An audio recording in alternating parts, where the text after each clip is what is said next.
time coming, and we in the booth today with Lil Low. How you feeling, brother? I'm feeling good, bro. How you feeling? Everything is great, man. So we here today to get it. We here today to let the people know exactly where you've been and what's coming out next. You know, everything you've been dealing with in the in-between time and the meantime. Yeah. So where we took off last was there's been a lot of controversy, you know, around in the DMV scene. Yeah. You being a pioneer, someone who's already got millions of views, who your songs are staples in the clubs, at college parties, everywhere we go, things that will never be forgotten in DMV history. Facts. How have you adjusted from 2 years ago to right now, dealing with the negativity and adversity that comes with the stardom that you have? I really just had to learn to take what come with this shit. At first, I didn't know what came with it. So once the shit first started happening, it was like, damn, that made me just like set me back a little bit.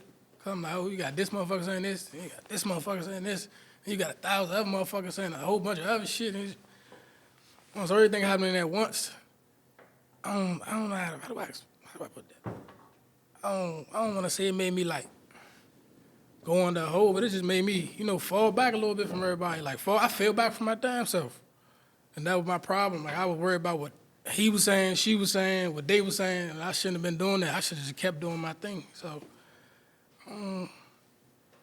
how I adjusted to it, though? Shit. I can't really, what the fuck? Damn. That's all. About that's all.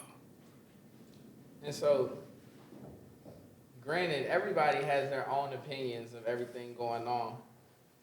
But even down to a lot of people were saying when you first took a hiatus a few years ago, they were saying you had picked up weight and stuff. And right now I see you even slimmed up, going to the gym. Yeah. So what has the gym done for your mental health? What was the final straw that even made you get in the gym? The final straw that made me get in some big shit, bro. I shot a video around February or March last year. And I guess everybody has seen I picked up weight and shit like that. So I look on TikTok, I look on Instagram. They're like, man, this ain't low, this big low. Like, man, it's a whole bunch of big, funny shit. It was funny. I'm laughing. I'm like, oh, bro, that's my last straw. That's what made me, I'm like, fuck that. I need to lock back in, bro. Because I feel like I let myself go, honestly. I feel like I let myself go. Once I started working out, stopped eating how I was eating, that's when I started to feel better mentally. I'm still working on myself, though. I'm not going to say I'm not, but I still got to get back to work, the shit I got to do. You know what I'm saying? But as I'm working, I'm working. You know what I'm saying? Yeah. And so it's good that you're staying consistent because you're definitely not forgotten. We just had a huge streamer, Spliff Chuck. He's been at Streamer University, 60,000 viewers. We literally just played your music for him, and it was bittersweet because he didn't recognize you, but he did know the song word for word. They were singing the song word for word. So how does that make you feel? You feel me? You had to take your mental space and get right, but knowing that, any given day when you step into the real world like today, people still remember, people still got, you feel me, things built around what you did. Shit, honestly, that shit made me feel great, brother. It made me feel like I still got something to, live for, work for. It made me feel like I still got people in my corner still. At first, like I told you, I was feeling like everybody was against me, but I was battling with myself. That was my mind telling me, hey, look, bro, nobody fuck with you, bro. But in order for me to stop thinking like that, I would have to step back into the real world to see how much people really love me, because I could take that. Like, man, you hate me, fuck you. You know what I'm saying? He love me, shit like that. So, yeah, basically. And so with everything that's going on in the DMV now, we got a lot of people doing a lot of things for virality. We're seeing a lot of rappers get a quick burn and a quick burn out because a lot of people are sacrificing their integrity and things like that for the sake of entertainment. So how are you just pushing through, keeping authentic to you and being true to you with your music, with your day-to-day life, and not you're not out here trying to chase the next trend or trying to chase the crowd? How do you do that, seeing everything that we see on social media today? I feel like like I feel like I can't say just DC is crabs in the barrel. Cause everywhere crabs in the barrel. Everywhere is crabs in the barrel, and everybody like follow everybody. I feel like everybody takes something from somebody. Like I'm not gonna say it's like I listen to big odds like Lil Durk, Lil Baby, and I get like tips pointed from their music. Like okay, what he doing on this? What he doing this? So it's like that's how I stay true to myself though. Like, I'm not saying I steal their swag or steal their flow. I just take pointers. That's how I stay true to myself. I make my music. I make. I'm not trying to sound like him. I'm not trying to sound like him. Like people be always telling me like, bruh, you need to make some shit like this, bro. That's what's gonna have the people. But I'm like, nah, I can't do that because that wouldn't be me. That wouldn't be original. You know what I'm saying? So that's just how I stay true to myself in my work. And with we're trying to make everything work right now, adjusting to the 2026 field of the music industry, and also being a father. Like, what is the thing, or not what is, but like, how has your daughter being in your life like shaped you back into discipline with the music? Both of them. How has them being in your life like shaped you back into just being disciplined with everything? Cause you like once you look at it, you're like, damn, you got two whole human beings. You gotta do something, brother. Like you can't just sit on your ass. But that's what I was doing though, honestly. But it came to a point where I had to realize, like, bro, what the fuck are you doing? Like, you gotta get up and do something. I feel like anybody who got kids think that like it should be like automatic motivation for you to get the fuck up and go do something with yourself. And that's just that's just that. Honestly.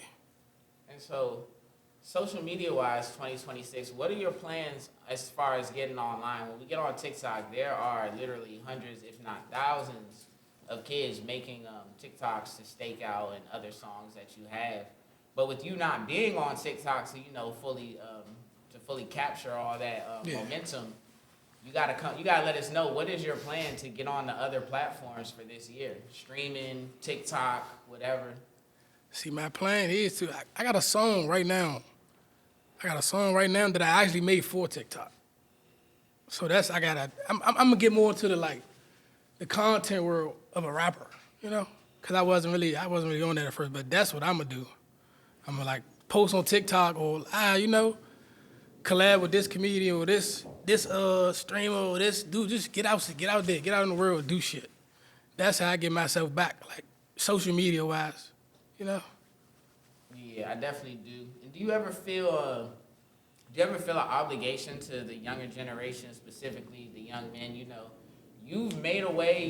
You've made some good money off of your life, your true story. It has had violence. It has had ups and downs.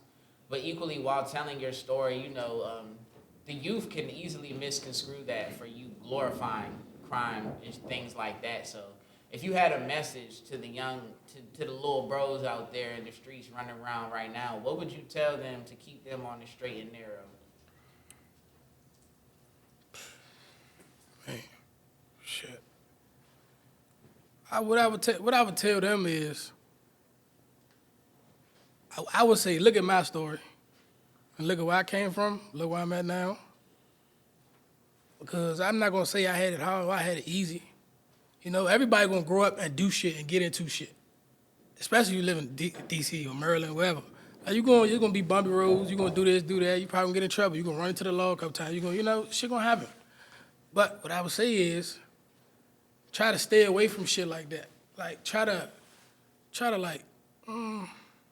corner yourself to your own bubble. Like stay in your own bubble, stay in your own space.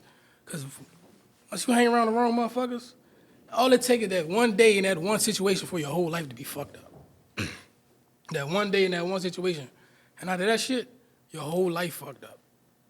So what I would say to y'all is, man, I'm not gonna say stay from outside, but stop doing the wrong fucking things. Do the right things. You got people, you got your family, they looking at you like, man, they want you to succeed in life. They want you to graduate college, get a fucking, I don't know, be a fucking millionaire. Everybody can be millionaires. They put their fucking mind to it. So that's what I would say to y'all. Y'all can be fucking millionaires if you put your mind to it and stop doing stupid shit. That's what I tell them.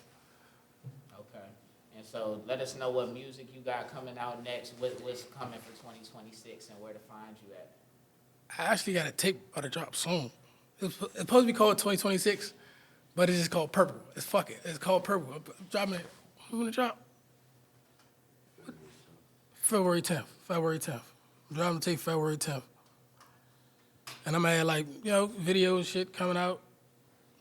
And like you said, I'm gonna do the social media thing with some of the songs off the tape. Try to get more to the social media side. But other than that, that's what I got coming. And more music. I'm making more music. I'm just doing more shit. Trying to get rebooked shows, everything. I'm trying to do all of that. Slowly but surely, I'm trying to get back myself. Man, this little low, I'm fucking with Redbloxx.